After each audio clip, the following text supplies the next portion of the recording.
Welcome back to another episode of the Benenberg Show, your favorite MBA and college dropout, talking everything crypto, sport, business, and life.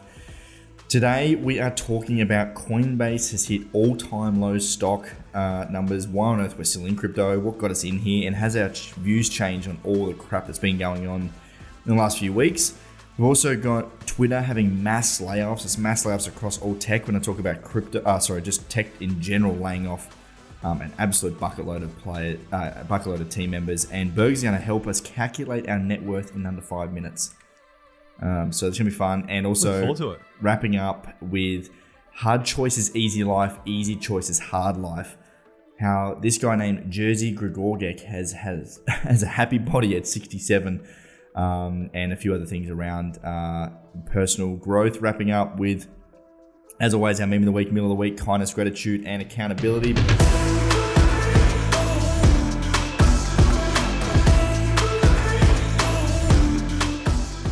Bergs, how are you? Doing all right, mate. I've recovered quite a bit, feeling good. You're, mate, you finally found a room at the WeWork. You're just getting amongst it. WeWork is good, but it's so frustrating, like having to book rooms, go from like a hot desk. It's like $100 an hour for this like little room. Apparently someone else booked it. I didn't hit the book button properly. Like someone might just walk in and be like, get the fuck out. Like it's good, but it's also really frustrating sometimes. Like not having a dedicated office and working remote, traveling around all the time. It's so frustrating. Like I'm literally carrying my office with me, my microphone, my camera, my laptop. I'm living out of a suitcase. Has its pros, but fuck, it has its cons sometimes. So frustrating.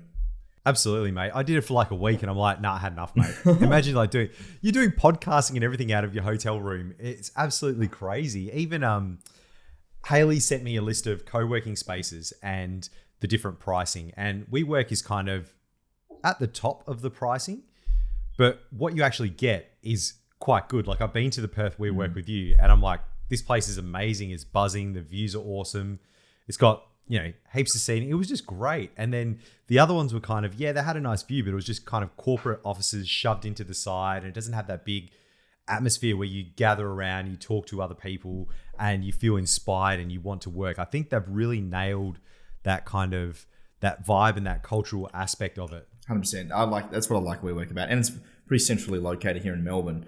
Like I was looking at going to this other space, but it's like a 12-minute tram ride. It's kind of like dark and bleary and there's no one really there and you sort of just like feel sad like and you got to get a train or tram. Absolutely. Yeah, that's it. Mine is going to be half an hour away, so I'll have to go to the city to go there. But for me, I need to get out of the house because I'm just always at home and all my mates work in the city, so I'll be able to catch up with them. It'll be fantastic. So that's something I'm definitely going to hook up. How do you find working from home all the time? Like, is it, because a lot of people have gone from the move to home working, but we've seen like Elon Musk come in recently, be like, right, no one's working from home, everyone's in the office, everyone's just cracked the shits and got mass layoffs. What do you think about working from home versus remote versus in person? I do like in person a lot, and that's one thing I miss, like meeting with my team, go face to face, having a coffee, having a whinge, all this incidental stuff. Going full remote is very different. I don't mind it, but I do miss the people aspect. Like I need to be around people. I need to be around my team. Even going to WeWork, I'll be around other people, but I'm not actively working with them. It'll still be remote. It'll still be over a screen, but at least I can have lunch with people and go out to drinks. So it's a nice kind of model. I'm a big fan of a hybrid model. I've been doing it since 2010, where I'd work 2 days remotely from home and 3 days in the office. And it just allowed me quiet time to get my work done at home. And then also be around the people at work, because we had a lot of cross-functional teams and you really need that high communication, high contact in order to get things done and moving quickly and get iterative kind of feedback when you're building product. Doing it remotely, it's a bit more challenging. And then there's also the aspect of work just doesn't stop. I even had that problem when I was working in the office, but even more so now where it's like I'm on my computer or I've stopped, but I'll still load this up and I'll just see what's going on here. And it takes a lot more monitoring and a lot more discipline to actually have time away from work and not think about work. It's very hard to do. Yeah, I miss the collaborative, like in person, when you're looking over someone's shoulder, you're sort of working on something, like you're whiteboarding something out. You have to like talk to different people, throw ideas around, get excited. Like I miss that energy that you get in person. You just can't replicate that remote. And also just what you get in a room when, like what we had in our offsite, like the strategic thoughts, you go deep in an area, you know, and you're going for 4, 5, 6, 7 hours. Like you can't get that anywhere else, especially remote. Like you're not going to sit in a Zoom room for 7 hours. You just want to top yourself. Yeah, exactly. And I loved like going out to Melbourne week before last, getting in a room with you guys, writing around a whiteboard and be like, why do you think this? But no, why? But what do you really want? And why do you want that? Like going really deep and looking in someone's eyes. And there's nothing like it, man. It is the best way to communicate. And this is the other thing. If you're running a startup or you're running a team, like try and do it in person. Like doing it remote is hard mode. It is very, very difficult. You don't get the kind of, you do get inspired, but not at the level that you would when you're in person and when you're kind of, you know, with someone else and you're working together and you're competing against other people and that energy just drives you and you can just pop over and just be like, hey, what about this? And just constantly communicating, because in a digital world, it's like, oh, you know, you type something or you do something else and then someone's busy or they're not there or they're in a different time zone and you have to schedule a call when really I just wanted to say 2 sentences to you and you drop a voice message, but it doesn't quite translate. It's just, you can get it done, but it's definitely hard mode. It's a bit of both, right? I think I like the hybrid model, but then again, so from a business owner's perspective, opening up your talent pool globally is unbelievable. Like we've got some great talent overseas that you couldn't get if you were just restricted to one time zone or place. But then the opposite side of that is like you don't know, unless you have good protocols, you don't really know what people are doing. You can't get that communication like you do in person. You don't get that energy from having that office environment. But then also like working remote, you get the freedom, you get the ability to do what you want when you want in your own time. You can work from wherever. Like that, it does have pros and cons. I think a hybrid model I foresee is the best model, even if you have a centralized location where a team could come in for a few days and work, you know, every now and again. Like you're in Perth, you could come to Melbourne for a few days and work from our office, for example. Or the model we were looking at is like where you get a WeWork pass and you're not with our team, but at least you get that office experience. I think it's important. Yeah, get out of home, different environment. Yeah, absolutely. And I think it's not one way or the other. It's not all in the office. It's not all out of the office. Hybrid is definitely the way to go. And even remotely, it does add a lot of management overhead as well. Like you have to be really thoughtful about where your employees are working, the tasks that they're doing, how they relate to other employees. Have you set up like, we have snack bar chat where people can kind of talk to each other on a Friday. Do you have formal and informal communication channels? When do you meet with your employees? How do you assess and manage their performance? How do you give them feedback? All of this can be quite challenging when you're doing it in a remote way. I like the Geekbot thing we got set up where people write in like the things they achieved the day before and the things they're working on today. Like that's cool. You sort of get to scroll through and see what everyone's working on for the day, and then gives you a good little oversight, a bit of accountability as well. And planning. I really enjoy that because if I let 1 or 2 things slip and I'm putting the same thing in day after day, I'm like, hang on a minute here. And it's a really good signal to other people for the top notes on what you're actually working on and how it relates to what they're working on. I always check that every day to see what people are up to and if I can lend a hand or if they're, because it's what you achieved yesterday, what you're doing today, and are there any blockers? And especially in the blockers, a lot of the time it's no, but sometimes it might be, oh, hey, I can't do this thing, or I don't have this access, or I don't understand this task I've been given. And it really helps out. And that combined with our all hands meeting is really, really good. And then our snack bar chat meeting as well. Like those kind of 3 things, really good to get a sync across a team. Agree. Totally agree.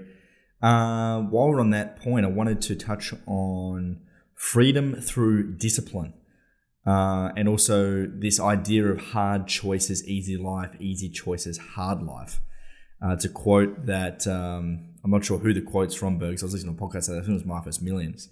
But talk us about this Jersey guy, Jersey Gregoric, the Happy Body 67. Yeah, Jersey Gregoric. So that's one of his quotes. This guy is a beast. So if you Google him, it's Jerzy. Gregoric is Gregorek. This guy's a weapon. So he's in his late 60s. He might even be 70. And he's just an incredible dude. He's written a book called The Happy Body, and he's a trainer. He's a poet. He's an author. And mate, he just looks $1 million. Like this guy is incredible. And he's trained people like Naval Ravikant, Tim Ferriss as well. And he's basically given them every day a 30-minute workout in the morning to do a little bit of resistance training, stretch all their muscles, and the way they move is amazing. This guy got people in. He got strong people, powerlifters, everyone, and they didn't even pass the warm-up. Like, this guy's flexibility is just insane, and he trains for what he wants to do in his life. And he's completely free. He doesn't answer to anyone. He writes his books. He runs a couple of classes every day. He stops at lunchtime. He stops work. He goes with his wife to the same restaurant every day. He'll have a shot of vodka, some potato chips, and then they'll order whatever lunch they have. And it's an amazing way to be. Like, he does his craft. And this whole notion of hard choices, easy life, easy choices, hard life. So we all know we have to do things in our lives that we don't want to do. They fucking suck. And we put them off and put them off. And the more we put these things off, the more difficult our lives become. If we make that decision to make that hard choice, I'm going to exercise today. I'm going to do my taxes today. I'm going to make that phone call that I've been putting off for so long. It's been mentally torturing me for months. You make that decision, you do that activity, your life is immediately better. Because you don't have to worry about that occupying your brain and what might be, and the worry, or your body doesn't feel tight. It feels loose because you exercised and you did the thing. And now my taxes are done. I don't have to worry. The ATO is not coming after me. I don't have that stress anymore. And this is just a fundamental concept. We apply this in our business all the time. What is the hard thing we need to do? Throw everything else in the bin until you've done that hard thing. And you just immediately feel better, and you know you're going to feel better if you tackle that thing. And it's never as hard as you think. So this is funny, right? I have an example of this hard choice, easy life, easy choice, hard life. And it was in my past relationship. I knew deep down that it wasn't working for a little while, but the idea of having to like break up with someone was just like too much. It was too hard. No way. I was like, fuck that. I'm just avoiding it. Hopefully it'll get better. I might get better. Like, we'll just keep trying. And deep down, you know, your gut feeling, you know, when something's not working out. And after I made the decision to break it off, it was really shit at the start. Like that decision and just going through and like, you know, trying to deal with that and all the stuff that comes around it. But what life is like now beyond that is great. Like, in terms of, I knew it wasn't working out, you know, she was an awesome person, but it just wasn't the right time and it wasn't for us. And, you know, now I wouldn't say easy life, but in terms of like the decision or how I feel afterwards, I feel great. I know I made the right choice. I feel relieved, and I'm sort of on a new path and journey. And if I didn't make that hard choice, you just keep going on. If I kept going on with that relationship, it would have kept sort of dragging me down and making me feel shit, and knowing that I wasn't really on that growth trajectory. But made the tough choice, came through, and now on the other side, I'm on a whole nother level. So it was one of those things that was like resonated for me around like avoiding the tough conversation when you know you need to have it. It's so bloody difficult to do, but after you do it, life tend to be much better. We do this so much all the time. Relationships is a big one. Another one is in leadership and management. We let things slide. We don't have the hard conversation. We don't pull people up on that behavior, or if they're not performing, we don't want to have that difficult conversation. Or if we really should let that employee go because it's not a good fit and they're not performing and they don't necessarily want to be here, but you know, you have to make that choice. It means more work for you. You have to hire someone else. You have to have that conversation with them. It's really, really difficult. And another couple of quotes that really fit in with this is, what do you want now versus what do you want most? And I think about this all the time, where it's like, I'm hungry. I want that fucking ice cream. That's what I want now. But what I want most is to be healthy and fit. So no, I'm not going to eat that, right? And that's a very simple example. But if we upframe that and apply it to the rest of our lives, what things are we doing in our lives so we feel comfort immediately? We get that dopamine rush, or, you know, we sedate ourselves, or we hop on the sauce, whatever it may be, the thing we want right now. If you didn't do that thing, or what are you sacrificing by doing that thing? You're sacrificing your long-term goals and the thing that you want most, whether it's your, you know, sobriety, mental health, fitness, whatever it may be.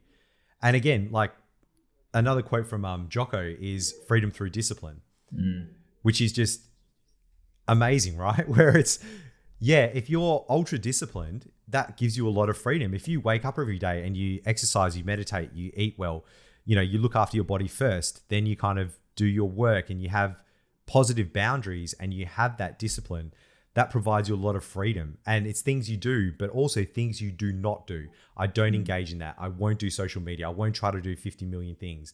That just affords you this big whack of freedom and a completely different life. But again, that's a hard choice and it's very, very difficult to do. Freedom through discipline. That's fascinating. Even things about what we've been speaking around recently around like even sleep and the quality of sleep and how that dictates your day. Saying no to the sugary dessert after dinner or saying no to snacking. I'm in a bad rut right at the moment where I'm just like snacking after dinner. Like I have the other night I had like just a huge bag of like burger rings or some shit. Or then I had a Krispy Kreme and I'm like just rolling through the snacks. Don't get me started, mate. Mate. Okay. So when I came back from Melbourne, first of all, we had week before last, we were in Melbourne. So actually we weren't eating that bad in Melbourne, but it was just hectic and like hardly any sleep. Didn't even have time for exercise. Just hectic. After that, came back, got crook, had proper food poisoning, Campylobacter, thank you very much. And that fucking wrecked me. And from that, it's like, you don't eat well because you're sick, but then your body craves calories. So I'm just eating whatever's in the house, eating like packs of Pringles and shit. Haven't worked out for 2 weeks. So I'm making the easy choices and I'm having a hard life because now I'm recovering, but I feel like trash. My back feels sore. I need to exercise. But at the same time, I need to be kind to myself, right? And this is the balance. It's the dichotomy of everything where I need to be kind and be like, okay, you were sick. You're still recovering. Now you got like a cough and a little bit going on. Just be okay. Eat a little bit better today. It was your wife's birthday yesterday. That's okay. Eat a little bit better today and go for a walk, maybe do some push-ups. And then tomorrow, we'll get back into it. It's about easing back into it, not, I fucked up. I might as well just go down this path, throw everything in the bin. Try and get back on track. It's like that post you did on Twitter, man. Yeah, it's like not living it, taking a day off, taking a rest day is okay, but not trying to be like a 10 all the time. It's okay to be like a 10 or a 2. Remember that analogy, like 10 out of 10 or a 2 out of 10? Yeah. Like it's okay. Like try and find somewhere in the middle. Just like have some small wins, build yourself back up rather than like, oh no, it's all over. I'm at a 2. I'm snacking like no way. Like I'm all over. Like let's try and just let's get to a 5 or a 6. Everything's so extreme. Like I've been having a lot of heated discussions with my friends lately about a lot of stuff going on in the world, and people are so extreme. They're either 0 or 1. There's no middle ground. It's all you're either this or you're in that camp, and you're a piece of shit because you're against me. There's a lot of like. I heard Chamath talking about this where people get online on social media and you try and steelman their argument. So you go on and you post something, say, oh, I deadlifted 100 kilos. And 90% of the comments are just going to be negative. Oh, you're a piece of shit. You should be lifting more. You're still fat, whatever it may be, right? And you try and steelman their argument. Where are they coming from? And these are a bunch of people that have been given a set of rules. They've played by the rules. They're, working and they're not accruing, this is what Chamath said, they're not accruing value in the way that they want or getting rewards for what they've done. They might have gone to uni, got a job, but they're still in a lot of debt. They don't have a house. They're, inflation's absolutely crazy. They're not feeling they're valued and rewarded. So just to get that kind of pressure valve off, they'll go online and just spew out this kind of, hatred or just dish out the pain just so they can feel a bit better about themselves. I see this quite a lot and it's always like an on or off thing. Like there's no kind of middle ground at all of, okay, I understand the argument. I understand this, but what about this little in-between place? And relating this back, looking at ourselves, we're not robots. We can't perform always at 100%. Like this is your job. You work 8 or 10 hours a day. You do these things. You absolutely smash it out. It's just not realistic. Like I kind of set that for myself, but all my employees, I'm like, that's not realistic. You're an idiot. You can't do that. You're a human. You're a human being. You're not a robot. And even in your post, I'm like, even robots need fucking maintenance. Like how hard where does this mentality come from? Where we have to go hard all the time. We have to be producing. We have to be overproducing. And the day that we don't is like, oh, I'm a fucking loser. I'm nothing. Even though you've had 90 days of production. It is so crazy. It is. I fight this every day, and I struggle with this every day. Yeah, I struggle with it too. I think I tend to be super hard on myself. Like I make a bad decision or made the wrong call. You look in hindsight, and you just kick yourself. You're like, what was I doing? You're so hard on yourself. Then you just tend to work harder, and then you get sick, and then you're not as efficient. It's just like this ever evolving like cycle of not being able to get on top of things and be sort of nice and kind. Like you really should be the nicest person you should be is like to yourself, right? Be kind to yourself. It's hard to do. I'm the worst to myself. I'm the worst self-critic. No one could treat me as poorly as I treat or think about myself. Yeah. I'm that harsh on myself. Yeah. And it's so wild. Like I've taken like leaps and bounds to get better at it and cut myself leeway and put strategies in place, but I'm still shocking at it. Still so shocking. Mm. And yeah, just this whole mentality of we have to constantly be producing. And that's what we tie our worth to rather than just enjoying life. Like it has to be a metric and it has to be success or it has to be money or business revenue or education, whatever it may be. And then the comparison of that as well. It's so easy to fall back into that trap.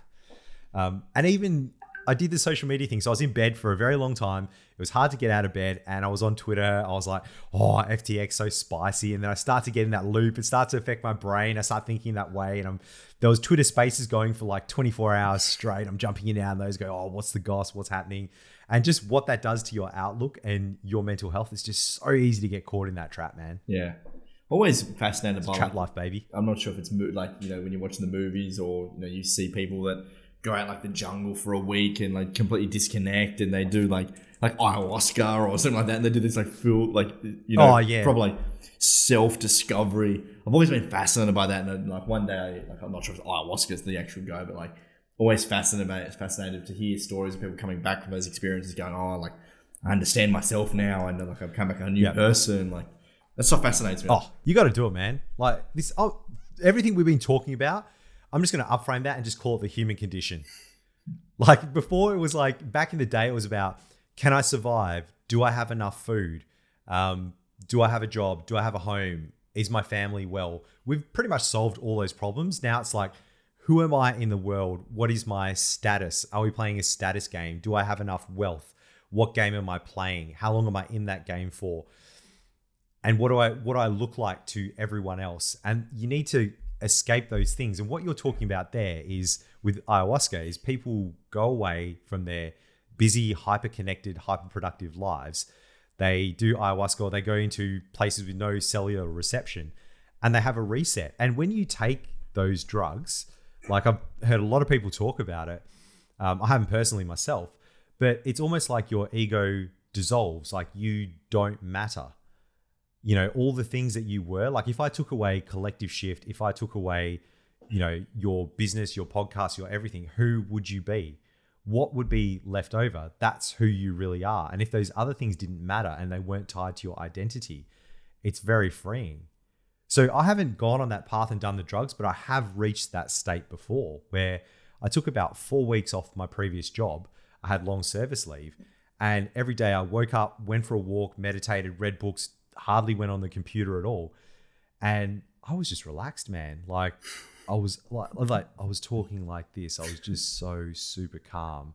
And when someone would I would just be like driving and I would just be smiling. Like I would just be happy. That's just like my default state. Yeah. When nothing's bothering me, there's money in the bank. I'm still getting paid. I'm not at my job. And I was just calm and it was about me and my thoughts and my family. But it was a phenomenal experience. And I went back to work and people are like, you fucking changed. Like people come with all these crazy business problems. And I kind of just be sitting in my chair going, that's okay. It's just like this. And this is the way to look at it. It's all right. But fuck, 2 weeks after that, I was just back in dickhead mode because you're around that. You're around back in stress mode. It's very hard to maintain, you know? Yeah, it's so hard to maintain. That's fascinating. Oh, mate. So you're going to South America. I don't recommend. I think you should look into doing one of those ceremonies, mate, to see how it goes. Yeah, I'd love to, man. With like a proper shaman, not one of those backyard ones, mate.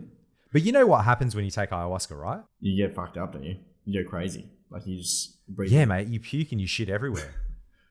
When you're on the journey, mate, you'll be puking and pooping everywhere. Did you know this about ayahuasca, and are you prepared, mate? So I did know about it. Answer is no, I'm not prepared. That's why I haven't done it, because I'm like, fuck and hell. And I'm kind of scared about the idea of like, it's kind of a scary thought to have your whole personality like ripped away and just to go super deep on who you are, like everything stripped out, like what that, like that's kind of scary. Like I kind of think in my head, like what if I come back and I'm like fuck crypto, fuck collective shit, like I'm gonna be I don't know, be a masseuse. I don't know, like you know, like. What's wrong with that? Well, I love what I do. Like if you discovered your path in life, that would be beautiful. But I love what I do. But what if you had an experience that then reframed your entire life, and what you want to do is completely different to what you're doing now? That's what I mean. Like, I don't know if I want that. Like, I want to do what I'm doing, you know? Yeah, it's interesting where you do have these life experiences and things will change. A lot of them are like, you know, you have a health challenge or a chronic illness, or you get married, or you have children. And those decisions are kind of made for you because it changes your life. You have to focus on other things now. Yeah, it's gonna be very interesting. Another one is because ayahuasca generally goes for quite a long time, like hours and hours. And Tim Ferriss talks quite a lot about this. And he was saying how with he went into it doing like a 5-day fast because he's so extreme, and then did it. And then he actually almost had a psychotic break when he was there, because he had all these memories of when he was a child and all the things that happened to him that were repressed that came up. And he was lucky there was actually a psychologist there that kind of helped him out and put him back together, which was really interesting as well. So he was talking about, you don't know if the experience is going to be good or bad, but you should know if the experience is going to be safe. Like, are the appropriate people there to guide you through? Do you have medical care? And another version of it that a lot of people do is like the businessman's ayahuasca is DMT, where it's a relatively shorter experience. I've heard it's up to like 15 minutes, but in your brain, it's 15 minutes real time. It can seem like years. Where I've heard like so many podcasters talk about it, because all podcasts are on DMT. You realize in a year or so, we're just going to have to do a DMT episode, right? And like even Ari Shafir, he was saying how he had all these different relationships with people, and he had children, and he had different marriages, and went on and on and on, all the stuff that he saw. Or Mike Tyson talking about it, where he did the toad venom.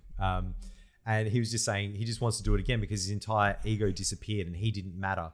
The world was just so big, he didn't matter in it, and he just felt this peace within himself. Wow. Rather than, I have to do this and I have to get that thing and I have to get after it and I've got this huge ego and I have to succeed. It sounds just like a very peaceful, humbling experience. Yeah, I know. It's kind of fascinating. That's why I want to do it. But I'm like, I think you're right. Like, I don't want to go to some dodgy bloody place and come out like, you know, needing help and, you know, there's no one around. What's wild is a girl from my high school years ago, she just popped up in the paper, and she's in bloody, I don't know, South America somewhere, and you get a plane in, then you got to take 2 or 3 hours on a boat to get to where she is. And she runs one of those little places with a shaman, and it's got all these like little huts, and they just do ayahuasca all day long. And I was thinking, all right, that's very different from the girl she was in high school. But she married some bloke. I'm pretty sure he was from Perth as well. And then they flew out there, and that's what they do for a living now. It's absolutely wild. Well, so I'm going to South America in February, man. Maybe I'm popping in for it. You got to line it up. You got to do something, mate. You got to have an experience. Fuck, ayahuasca in South America. Oh, but just make sure it's like reputable and safe. And that's what I mean. You got to be prepared, mate. You got to be prepared that your life and your frame of reference might change. I don't think I'm ready for that. And the things that are important to you now might not be important to you after the experience. I don't think I'm ready for that. All right, then probably don't. Just get on the beers. Get on the frobbies. Get on the frobbies. That sounds much better. You can have other spiritual experiences that aren't that extreme as well. Like you can, you know, go to a jungle, you can disconnect, you can see different cultures, you can do a lot of things that aren't necessarily that. There's a couple of people on our team that have done it. You should talk to them about their experiences. Has anyone done ayahuasca? Well, on our team, yeah. Oh, shit, okay.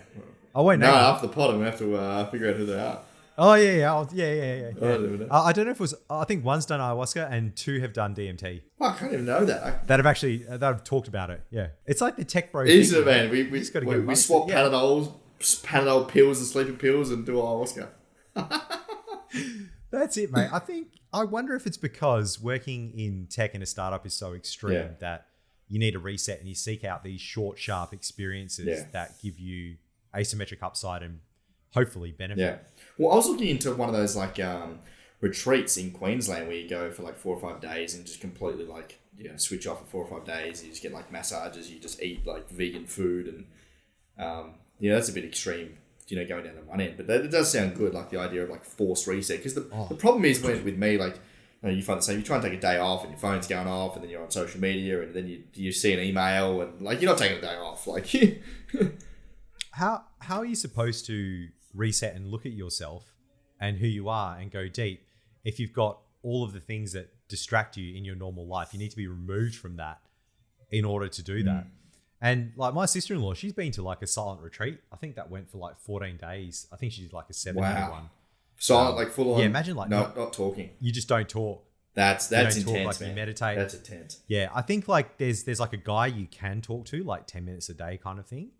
But yeah, you go like days without talking to anyone. You eat food together, and it's just a silent retreat, fully disconnected, where you don't talk and you're just with the thoughts in your head. So which can be very, very challenging. I met someone in the States. She worked in crypto. She was high up, like sea level, at a very like well-known, like everyone knows sort of company in crypto. And she said she just got back from like a 7-day or 14-day silent retreat and just said it was like life-changing, like just insane.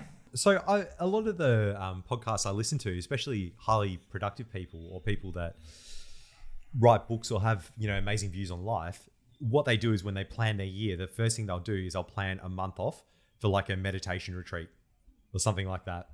That's the one thing that's non-negotiable in their year, and they'll go away without their partner and go to that retreat because it just kind of gets you back to baseline. It's a reset. It's something you look forward to in the year, and it helps you understand who you are, how you're driven, your values, what you want to do in life to plan for the next year. Have you done a meditation retreat? I haven't, man. No, I've only ever meditated by myself. I've never done group meditation. It's always been, a solo activity. Have you done DMT? No. Would you? I think it's on my list. It's though. on your list? Like I don't have this burning.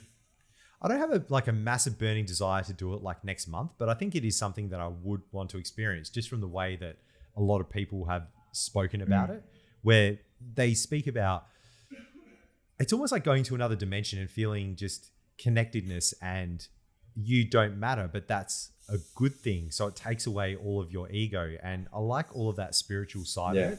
I need to look into it a lot more, but I think it's something that I would do. Yeah, I would look at a lot of the medical research, the side effects, mental health challenges, and everything after that, because you really only hear about people reporting good things about it, but I'm sure there are a lot of negative effects as well. That would be quite concerning. I think for me, it's like a step, like it's a leveling up thing. Like I'd want to start at a meditation retreat, like just switch off 3 or 4 days, just go silent and just go like real inner self natural first. See how that goes. Like leveling up. It's like going from not investing into crypto to 100x BitMEX long on Aave. Like you're not going to do that. We know how that ends, not good. Ricky wrecked unless you got God mode on FTX, mate. Unless you're SPF. I think you've got to like build up. Like so I maybe that's one of my accountability things. I've always thought about it. I've looked into a few. The one that I got a quote back was just ridiculous. Like it was like a full personalized thing. That wasn't a group thing. It was like $8,000 for like 3 days. I was like, fuck, that's a bit full on. You just need a bloody hut somewhere. You need some quiet. You need a bit of nature. Even Bill Gates used to do this a lot. So I think it was even monthly, where he would take a week off and he would literally take a bag full of books. He'd go to a cabin and he would just think. He would just read these, like literally like textbooks on AI and stuff like that. Just keep reading books. He'd smash it. And then he'd think about the challenges he had in his business over the previous 3 weeks, go back refreshed, and just having that time to himself with no distractions would just enable him to have that, unlock that next level of thought and where the business was going and what he actually wanted to achieve, as well as learning at a very intense rate. And he would take that back with a renewed kind of view on things and be able to solve those challenges. See, I want to do that. For me, like my concentration levels are like just whacked. Anything in the afternoon, I can hardly read an article without like thinking about something else. even in conversations, I've realized like I start to think about other stuff. Even when I'm with someone, like they start talking, I've just become disinterested and start thinking about something else. And then also like thinking about internally, like who I am, who I want to be, the person I am, and like more like understanding yourself. That's what I'm fascinated about. That's why I want to do it. And you think about the life you're leading. So I was in Melbourne with you for a week and I got a taste of what your life is like. And just to be living out of a suitcase, checking in and out of hotels all the time, moving your stuff around, trying to find somewhere to go. Where do I podcast from? I'm at a WeWork. Oh, I just got kicked out. I have to find another room. What am I doing in the business? It's another conversation. It's another investor meeting. I have to talk to my PA now. We have to do some finance stuff. It's always like short, sharp kind of things. And you don't think many days ahead. And I'm wondering what that does to your life, your planning, your attention span. Attention span, it just gets crumbled. Because you're constantly thinking about the next thing. It's just like constant. It's just like nonstop. And I think that's where I'm like, God, does that hurt? Hasn't hurt, but I can recognize that my like the wires start to like frizzle out a little bit, especially for an evening. Like I just can't concentrate for long. In the mornings I'm okay, but in the afternoons it's just like, you know, it's hard to stop. So I think, especially the back end of the year as well. Like coming into November, December, you're worn out from the year anyway. It's been a huge year, cooked. Just the sheer amount of things and the context switching, location switching, and then working out where am I now? What do I eat? Where do I exercise? How do I move this around?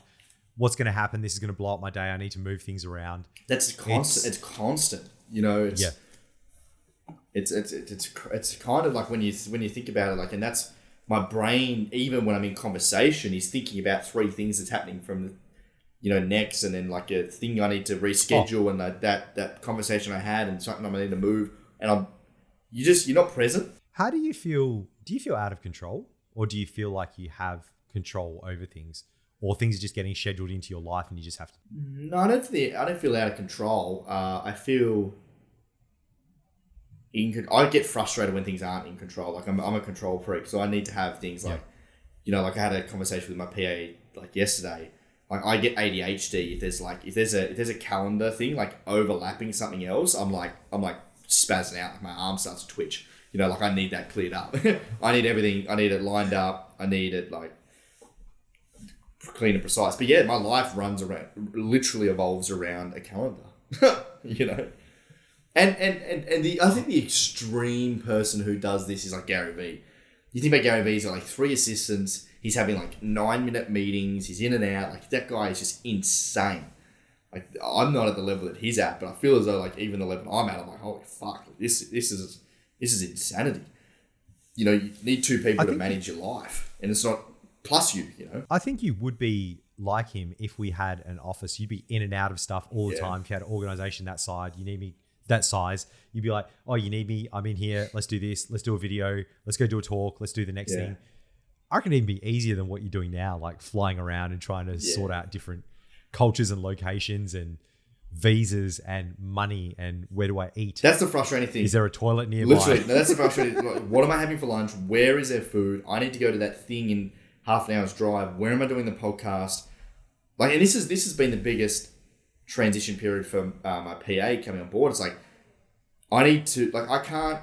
Like I'm doing a podcast today, but I'm on a flight in Brisbane. Well, I need to sit down in a quiet place. I don't have an office. Okay, can I get in the hotel early? Do we need to get a hotel earlier? Do I need to go into a studio? But then I've got lunch after that, so I need to be out by then. What if I'm running late and you reschedule? Like, it's just, it's insane. Mate, you got to sort it out. At least a few of the activities are coming to an end by the end of the year. And hopefully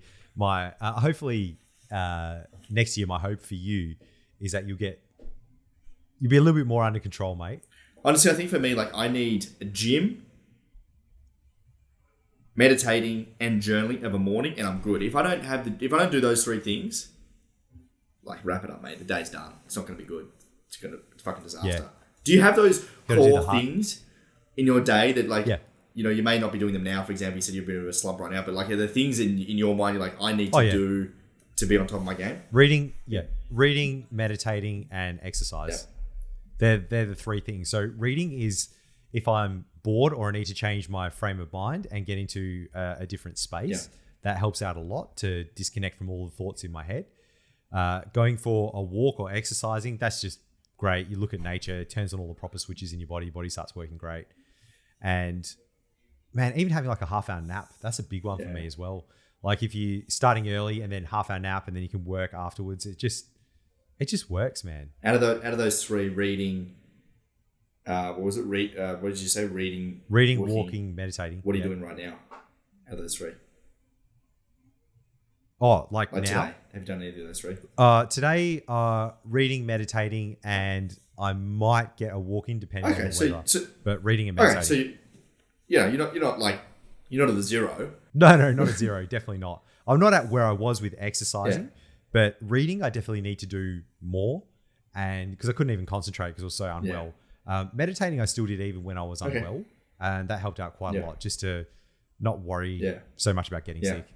Okay. Yeah. Let's do it. I find when I go to my 2, like I'm not working out, I'm not meditating, I'm not journaling, I'm certainly not reading.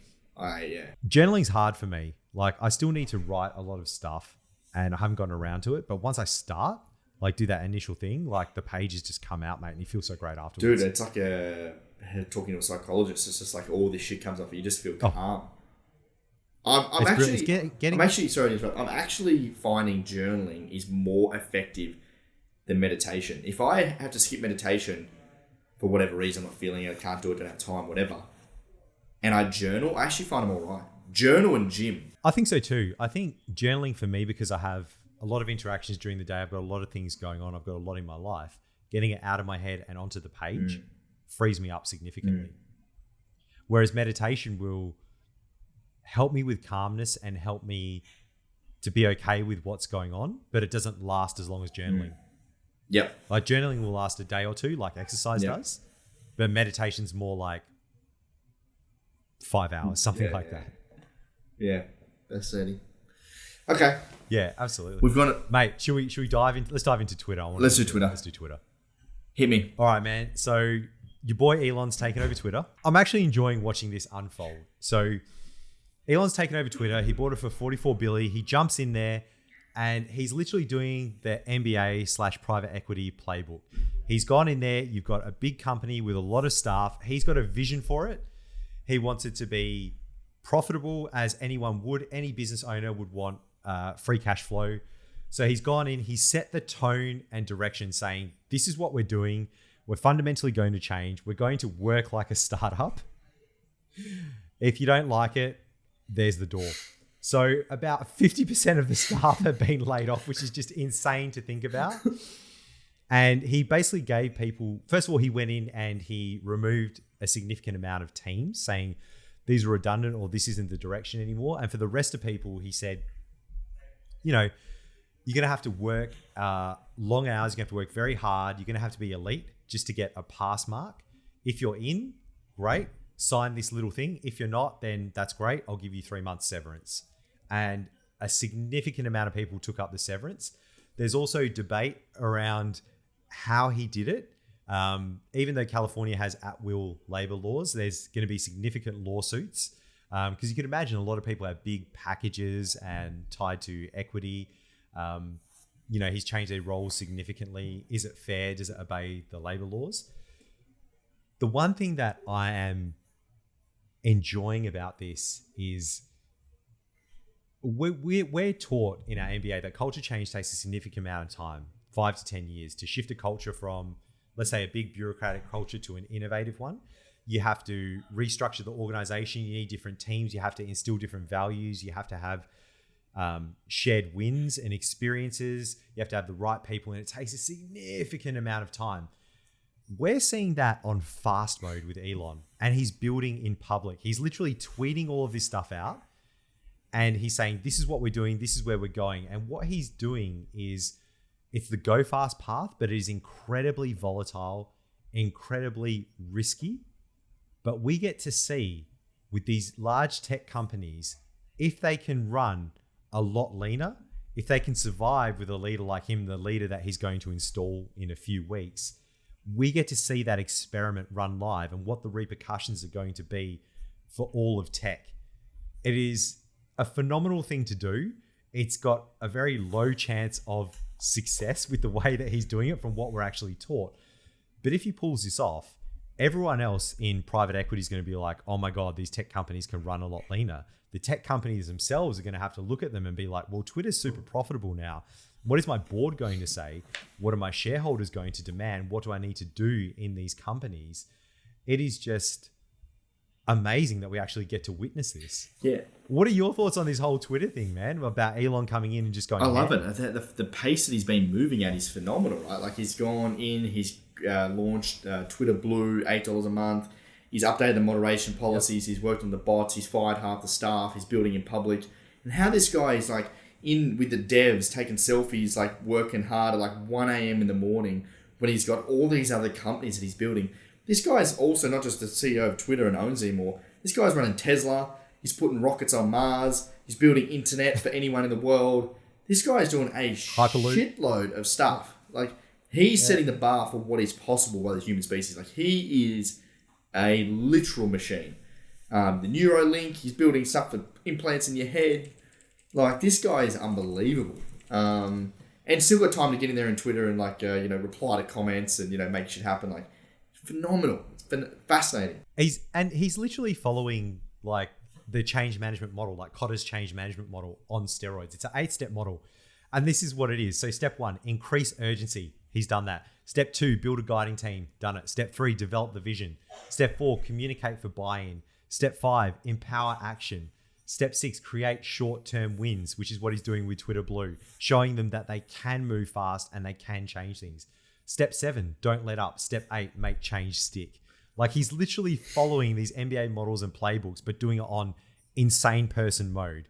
And I do feel for the people in the company within Twitter that thought Twitter was something, it was going in a certain direction. Now that company's been acquired by someone else, they now own it. It is now about them and the direction and the tone and the pace that they want to set. It's fundamentally different to what Twitter was. Yeah. And it can be very jarring for people. It can be hard for people that have had to take that redundancy. But we need to accept that in business, this is what people do. Companies do get acquired. They do merge with other companies. They do have tough times. They need to cut to strategies. And this is just what happens. And honestly, man, I'm enjoying watching this experiment. Yeah. No, I love it. I think it also just goes to show like action wins, and making shit happen wins. I hate the idea of bureaucracy, and I've never worked in a large company like that, but you can just see Elon's not about that life. He's about like momentum. He's about wins. He's about just making shit happen. I love that. He's like, I'm not about that life, fam. This is what we need to do. But for him to get in and all of those people, and you see the photos going around with like the Twitter engineers and people going, where are all the women? Because there's no women there, which is a fair criticism of the engineering team. And also like, I hated this one, like people saying, hands up if you're a visa holder, because everyone looked like they were of, either Indian, Asian, or let's say Mexican or ethnicity. And I'm like, you can't make those assumptions about people. Like some people will just want to work for Elon. They will want to go hard. They might have been upset with the bureaucracy and the pace that things didn't move, and they wanted to cut a lot of the legacy stuff, but they weren't able to. Now they can move fast and work at the level that they want to work to. This will be very inspiring and motivational for these people. Yeah, and even to see like Elon's skill set, like he's literally in there mind mapping the Twitter algorithm with developers. He's the CEO. This guy is smart. He's got so much knowledge in so many different areas. I think that's what makes him so valuable, is his ability to provide value and input in every area of a business. I think for most CEOs, like even me, for example, like I don't have specific knowledge in areas. Like I don't know code and development. Like I couldn't do that. But I think that's what makes him so magical, is his ability to have such great understanding in so many facets of the business. People that have been interviewed at Tesla, they were saying he will just go from, top level, this is our strategy, this is what governments are doing, this is what this person is doing, this is how and where we compete, right down to the most esoteric note on coding and a specific language and how it works. And you're like, mate, that's pretty full on. And, we see these things from, he is an extraordinary human, but he's not a god. We don't need to give him all of this credit, but he is actioning. He is a man of action. He's getting in there. And he even with Twitter, like the first day he brought the sync in, he's like, let that sink in, that I am here. Things will change. Like just those visual cues and artifacts that people need to understand, okay, this is going to be a fundamental fundamentally different business. Where we are on Monday is going to be very different to where we are on Friday. Yeah.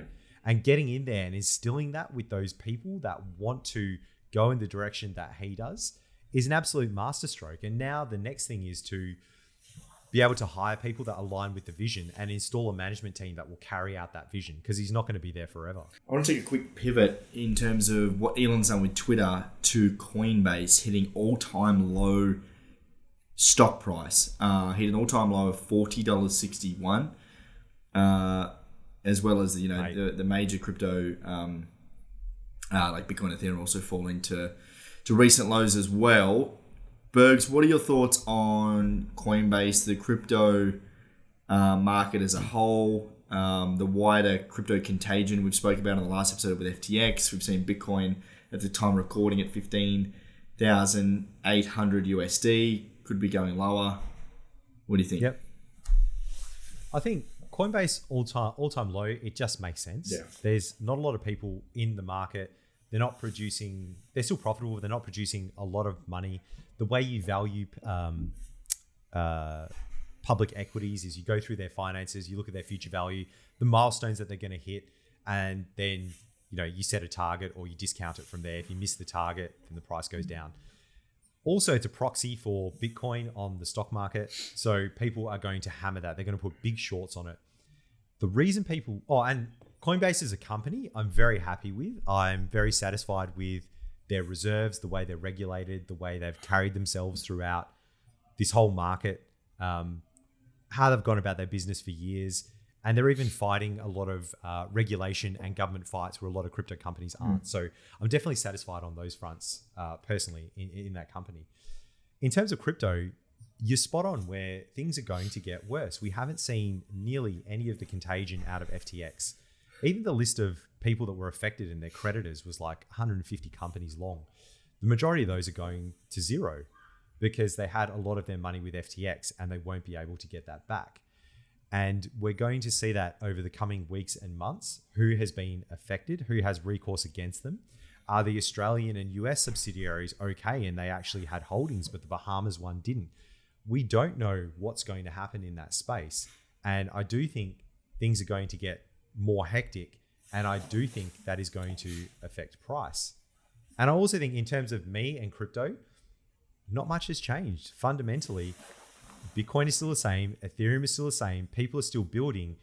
And if you think about having the blockchain and a source of truth and then all the different intermediaries and the products that sit on top, the intermediaries have been affected and there will be contagion. There will be lessons learned. There will be a shakeout.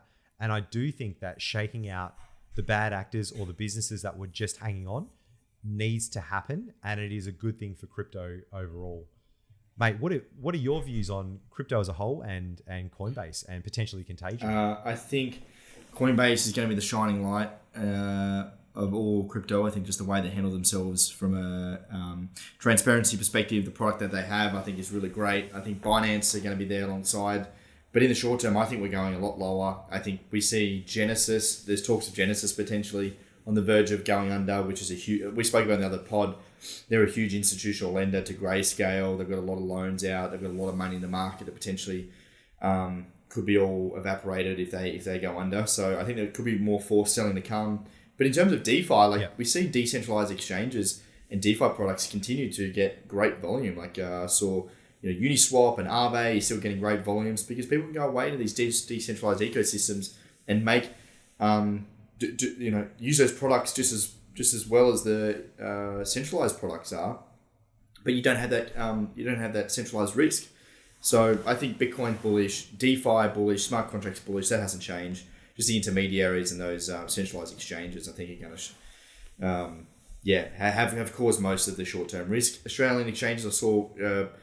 Blockchain Australia come out today and put in it's a new policy where they will actually for those exchanges in Australia that agree to it, will send quarterly and yearly financial reports to Blockchain Australia to showcase they have one-of-one reserves and that they're not trading client funds. And then Blockchain Australia will communicate that those exchanges have opened up their books and they're transparent and they've got that one-for-one backing.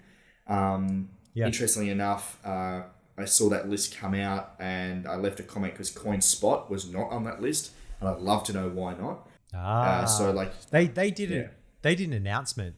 It was actually them that had an unqualified audit, which is a good thing, like we talked about last episode. They were the ones to put it out, but some people have come out.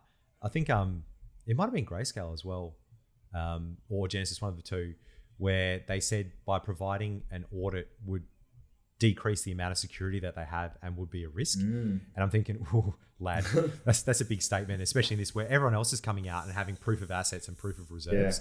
But you honestly have to wonder that you've got a team, you've got an exchange, and yes, you have your assets there and you're taking a clip of that, but is that enough to run your company? And at what point do you dip into those customer funds, whether that's legal or not, to a certain percentage? And really, we're talking about one-to-one reserves here. Banks themselves are like 5% reserves. That's the way they operate, right? So, and if these are institutions, they're becoming like banks, they should be regulated like banks. If they're actively taking deposits from customers, they should have a higher scrutiny so people just don't lose their entire stack. And I'm not saying by any stretch that CoinSpot don't have those one-to-one reserves. I think they've been, if you look online, they're probably the tightest with security. They don't have any of their employees on LinkedIn. You can't get in touch with anyone. Like, it's all, in terms of like phone numbers, it's all very hush-hush. So they're very tight. Was this CoinSpot? Yeah, CoinSpot. You can't find anyone on LinkedIn. You can't. Anyone you email with, they don't have last names. They don't have email signatures. It's very like, you can only... Interesting. As an employee, you cannot. They don't put out job ads. Like, you can only get a job if there's a referral by someone internally.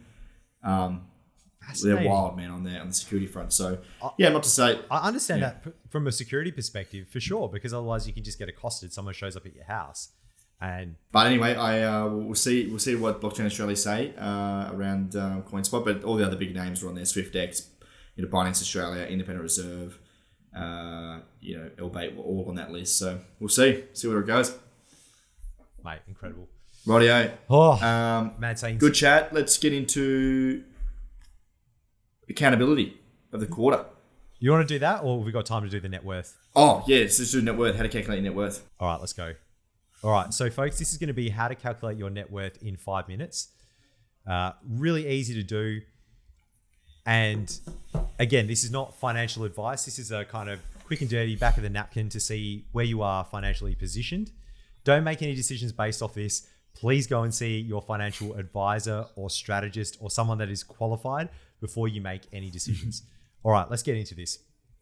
So this is very, very simple. If you're listening on the podcast, grab an A4 sheet of paper, draw 2 lines down it. So you got 3 columns. In the first one, you're going to write assets. Middle column, you're going to write liabilities. Third column, you're going to write equity. This is just the basic accounting equation to do a balance sheet. Assets plus liabilities equals equity. All right, let's go through it. So we're going to write down your assets. Your assets might be different to the ones that I list here, but I'll go through the main asset classes and you can write them down. All right, so let's go with assets. Let's say you got a house and it's worth $500,000. Write $500,000 in the assets column. And let's say you have a mortgage against that property. The mortgage is $400,000. So either you paid off $100,000 there or your house is appreciated by $100,000 in value. So the equity that you hold is $100,000, and you write that in the far right column.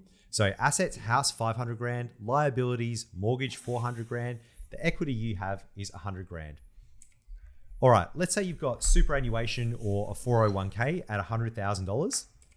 The liability on that is 0. We're not going to factor in tax here. So the equity that you have is another $100,000. All right, let's say you got a car. Your car's worth $20,000. Good on you for not overcapitalizing on your car. Good on you, fam. And let's say you've got a $10,000 loan against that car. So in the assets column, you've got $20,000 for your car. In your liabilities, you've got $10,000 for the loan. So the equity you have is $10,000. And what we're doing here in the assets column is your assets are generally stocks, bonds, currencies, and commodities. And assets are anything that you can turn into cash. So you can sell your car, you can access your super for cash, and you can sell your house. Now, let's say you have a student loan. At the moment, the asset on that is 0. Let's say you've spent all the money. The liability is $30,000. And let's just say this is actually a student loan. Let's just call it student debt. So you've gone into uni and you've got $30,000 worth of debt, and the asset, your actual diploma, is worth $0. You can't take that to a pawn shop and you can't sell it to someone for an amount of money. There are kind of intangible benefits because you've learnt. But look, asset $0, loan 30 grand. You actually have negative equity minus $30,000 from that student loan to pay off for your degree. Let's say you've also got some shares at 10 grand. Chuck that in the assets column. Liability $0 because you bought that with post-tax dollars. Equity is 10 grand. And let's also say you got a Michael Jordan rookie card because you're fancy, but it's not the top one. It's only a $10,000 one. So go through your collectibles, any gold you might have, Bitcoin, shares, bonds, write all that stuff down. Michael Jordan rookie card, $10,000, liability $0. So your equity is 10 grand. All right. After you've done this, super easy, sum up the columns. So if you add up all of your assets are worth $640,000. And you can even create a pie chart from this. You'll see your house is far and away $500,000 worth of assets there. But you've also got your super, you've got your car, you've got your shares, and your Michael Jordan rookie card. Add up your liabilities. If you add up what you owe against that, the 400 grand mortgage, the car loan, the student loan, that's $440,000. Assets plus liabilities, that's actually minus $440,000. Your net equity or your net worth is 200 grand. It is that easy to calculate. And the amount of my friends that have even done MBAs that haven't done this for themselves to see their financial position. And again, this is just a snapshot in time. I recommend everyone does this because it'll be so eye-opening as to what you actually own, what you have, and where the majority of your wealth is. Everyone should spend 5 minutes and do this exercise by themselves or with their partner to just see where they are at in life, and then contact the professionals and do some planning to get to where you want to be. There you go. 5 minutes, your personal net worth. Brilliant, Bergs. Nice work. I remember you did that with me a couple of years ago and I was like, oh shit. It was astonishing for you because you were a business owner. Yeah. So you got to see how much of your money was in the business, but that was highly illiquid. But then your liquid funds with your crypto and a few other things, you got to see what you could access and where your capital actually was. And it'll completely change for different stations in life. Like your super will go up significantly when you're in your 50s because it's been compounding year after year, or the investments that you have. It's just a brilliant exercise that everyone needs to do and take 5 minutes out of their life to do. Totally agree. Okay, accountability, Berg. So update on my side, still fundraising. It's tough going, especially in this market. And I'm sort of over just meeting with investors, but I'm still grinding. Still got a lot of deals coming in. Got another meeting tonight, 10:30 p.m. Just got to do what you got to do, mate. You got to keep grinding. Make shit happen. Can I say as well, we talk about this all the time. People that are just interested will do what's convenient, but people that are committed will do whatever it takes. So Ben started early in the morning. I'm the same. Start at 7:30, go all the way through. I've got a board meeting till 9 p.m. tonight. Just keep going. Big Tuesday. But 10:30 for an investor meeting, we've got DB who's sick at home with COVID. And this is a due diligence meeting and he has to jump in for the finances. And he's literally in bed with COVID and he is still jumping in because it's what needs to be done to move the needle on our fundraising round. And the people in our business are just so committed. That's what you need. That it is unbelievable, man. You just have to do whatever it takes if you want to succeed. You need that in the startup, 100%. Definitely. Could you imagine being like, oh, I just can't attend that meeting? And it's like one of the last due diligence meetings to unlock a significant amount of capital. Like, how would you feel and what kind of person would you be? Well, first of all, you wouldn't belong in a startup because you have to do crazy things in order to succeed. Yeah, totally agree. What have you got for me? Have you got anything? Accountability wise? So as of last week, because Ben, he changed it from a Thursday to a Saturday. So, just knock off half my Saturday to record Ben and Bergs and prepare. It is now Tuesday and we flicked over from accountability of the week to accountability of the quarter or longer term one. I haven't locked mine down. So I don't just want to spout off something and be like, oh, I'm going to do this. It has to be something significant. It has to be life-changing and it has to be something that I want to achieve. So I haven't come up with that, but I absolutely will by next week. And we're going to set like a quarterly one. So it has to be meaty and it has to be difficult. And at the end of the quarter, if you achieve it, you'll be a significantly different person or skill set, or you would have moved the needle on something. So I will report back next week. Have a think about it. Because it has to be good. I'm not just going to get like a little shit one. That's just dumb. No. Like, I'm not getting a filler one. It's got to be like, fuck, this scares legit me, one. but I've got to get it done. Yeah, bro. It's got to be legit. Absolutely legit. Righto. All right, mate. Are we going meme of the week or meal? Whatever you want, mate. It's up to you. All right, let's go. Let's go meme of the week. So I've got a couple. So this one had me in stitches. This is the ascending clown meme where the guy's putting on makeup, more makeup, a wig. And then, so the first one was putting on clown makeup. Ignore the Epstein/Maxwell client list. This is just the government, right? Just ignore it, mate. Don't worry. Next one. More clown makeup. Ignore Hunter Biden's laptop. With all the secrets on it. Next one. Putting the wig on. Ignore FTX money laundering. And I saw a cracking meme where like all these people get done and SBF walks out like he actually gets paid. He doesn't go to jail. So ignore the FTX money laundering. And now he's put an FBI cap on. Investigate Ticketmaster over Taylor Swift tickets. Where the tickets went to like 40 grand a pop and the FBI's like, oh, we're going to investigate that. Like the regulators, they're like, no, we're not going to do any of this heavy shit. Like, it's like, oh my God. Classic, mate. All right. Let's go to the next meme. So this one has a bit of spice. Oh, no, this isn't the spicy one. This isn't the spicy one. That we might have to cut out the fourth one because it's got a bit of spice. So this is Elon posting. It's Brokeback Mountain. And he is, I forget the other guy's name. That's not Heath Ledger. And he's got Twitter on his forehead. And he's got CBS News just giving a big cuddle from behind saying, why can't I quit? So good because everyone rags on Elon.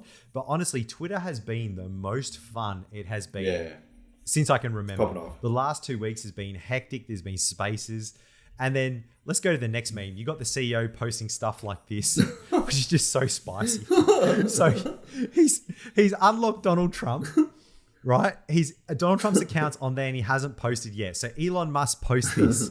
And the caption is, and lead us not into temptation. It's like from the 1800s, you have a lady of the night, it's a prostitute on the bed. He's got a Twitter stamp. Look, just over the goods. And you've literally got like a priest or a brother there. And he's got his hands together, clasped, going, oh, Lord. just looking at it, just like leading him into temptation. And it's got Donald Trump over the priest. So Donald Trump looking at Twitter on the bed, getting tempted. It was just like, can you imagine being the CEO of a big company and tweeting out something like this, which is risque, it's potentially sexist, it goes on, it's attacking politics, it's attacking religion, and it is just, oh my God, like this guy is just off the fucking rails. I couldn't believe it. And then this is what I posted up. We might have to blank this one out because it's a bit spicy. It's literally a couple of Pepes and a cat that's got a couple of lines on the table. It's got sprinkly powder all over its nose and its eyes just like, oh my God, what the fuck? And this sums up the crowd that is looking at Elon going, what the fuck is going on over there? I can't believe this is happening. Just like, oh my God, what the fuck? It is incredible, mate. It is incredible. Incredible sentence. So spicy. Mate, that is meme of the week. Let's get into meal of the week. So I'll crack mine on. So this is what I had yesterday. I went out with the missus for lunch and we had this amazing ramen, mate. The tonkotsu like broth just had so much collagen in it. The pork was just delicious. It was fatty. It was just fell apart. And mate, this was just an incredible meal. And this was takoyaki. So this is basically kind of like a savory deep fried ball with octopus inside, and then you have like the lovely like kewpie mayonnaise and barbecue sauce on top. That was just delicious. And accompanying that, we had yam fries.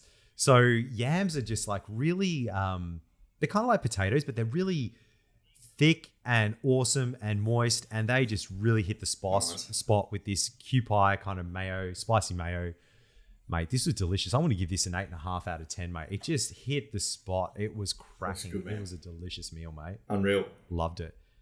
And we've got your meal, mate, which isn't coming up. Okay, so there we go. What have we got here? I went to Nobu on Saturday with my sister. Oh, went full bougie, mate. Unbelievable. Big spender. Unbelievable. Japanese. I haven't even been to Nobu Oh yet. my goodness. Jeez. It was unbelievable. I hadn't been there in like 3 or 4 years and it was sensational, mate. So we had a heap of food, but this here was a cod. And Miso cod? yeah. And it was the most unbelievable fish I've ever tasted. It was like you just put your spoon in and your chopsticks, and the fish would just break away. And it had this glazy, like honey, sort of like sticky, like barbecue sauce on the outside. Oh, I can still taste it now. It was unbelievable, mate. Like, it was so soft and moist. It was so rich and flavoursome. We had this with like I've heard this is the dish. It is the black miso. It is it's their signature dish, the black miso cod. Oh. And then we mix it with we had nigiri, and we had dumplings, and we had tempura prawns, and mate, we went all out. I had a nice little glass of white wine. How much did that run you? How much was the bill, mate? I was like, it was pretty expensive. Hundreds? Yeah. It was nearly $300 I think after all of it. It's expensive to eat there. Is it worth it though? Oh fuck yeah, man! This was unbelievable. So head down to Melbourne Crown if you're in Melbourne. Head down to Nobu. I think it's globally as well. Get the black cod. This burg's, jeez, I was still even the next day, man. I was like, fuck, that was so good. This is like a 9.8, man. This is a 9.8. Look at the banding of fat on that salmon. Oh man, it was just so it looks like perfection. The nigiri, mate, that was Tasmanian salmon. It was the softest salmon I've ever. It was like melt in your mouth, and even the dumplings, man. It was Wagyu beef dumplings. Like you could taste the beef inside the dumpling. It was like real beef. It wasn't like this weird like paste. It was like proper Wagyu beef inside these dumplings. I was like, oh fuck, man. That'd taste so rich, mate. Dude. Oh my god. Have you been to Japan? Nah, I have to go in there. Bruh, we got to go. It's like my favourite spot. Okay, lock it in. You'd love it. Lock it in. Oh, do a Japan trip. So good, mate. Awesome, man. We got let's finish up with kindness or gratitude of the week, mate. You got a couple there. Walk us through. Just grateful. My sister came over the weekend. She's moved to Bendigo. She got drafted in the WNBL. She's like killing it in the basketball. She came over and stayed at my house on the weekend. We had an epic weekend. Went to watch the NBL. Went shopping. Ate, we had just so much good food. Went to Nobu. Had Korean barbecue. Went to Godiva, like the chocolate ice cream shop. Man, we just went all out. It was a wicked weekend. And then I offered this guy, I was getting Macca's the other day, I was offering this guy, I like to sometimes when there's homeless people at the front, just offer them food. It's just, I don't know, it makes me feel good, and I think sometimes they need it. But this guy, I think, was not really with it. He was he sort of screamed at me and said he wanted money. Instead, I think he was looking for drugs or something. Yeah. So I said, look, man, I can't give you money, I'll give you food if you want. He sort of turned it down, but I think it's something nice to do. And I actually sent it to someone the other day. They acted surprised. You offered someone a homeless person food, but I think it's $10-15. It's nothing it's not going to hurt the kitty. I think it's something nice you can offer. That's the first time I've had someone decline it. I tend to buy people food sometimes, but yeah, I think it was on a different planet. Yeah, I do that as well, where I'm not comfortable giving people money, but I ask them, I'm like, are you hungry? Would you like something to eat? And I just get them to look around, just be like, what would you like? I'll go get it for you. I'll bring it back for you. Yeah. Because that way, at least I know they're eating the food. I've done something for them. Yeah. I'm just personally not comfortable with them giving them money. Yeah, because you can give them something something they're going to use it well. Not to say that all of them use it for different things, but you're actually doing something good for them, and it gets a bit of food or whatever you can do to help them. So anyway, that was mine. Yeah, I think it's also I think it's something that they may need rather than something they want. Yeah. So but I do that quite regularly, and it's just it makes me feel good, and it makes me feel like I've helped someone, I've fed them, and contributing. It's one less thing they have to worry about. Totally agree. My gratitude for the week is for technology, mate.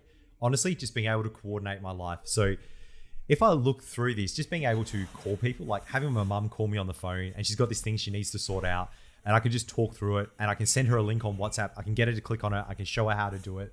To be able to, when I was sick, to call a doctor, and the doctor would just call me back and go through my symptoms, and then email me a prescription and a PathWest form for to get a blood test. And it is just phenomenal. Or being able to contact my wife, or having a little app for school and being able to organize things. We are so lucky and so connected. This is the good side of technology, where even when you're crook and you're at home, you can still get things done and organize your life. I'm just super thankful that we live in this time and not Oh, mate, 200 fuck years ago, that. mate. Like using the pen and paper. Very grateful. Watching Harry Potter at the moment. The old days of the old the feather and ink. Fucking knows, mate. Opposite of productive. Rightio. Well, I think we're wrapped up there. Okay, so Bergs, thanks very much, man. Another cracker episode. We touched on a lot of different stuff. That's it. If you like these episodes, please give us a like and a subscribe. Feel free to tweet us at BenSimpsonAU on Twitter, at BabybackBerg, and we'll see you again next week, Bergs. All right, I'll put my part in. Fantastic. Thanks so much. Catch you next week.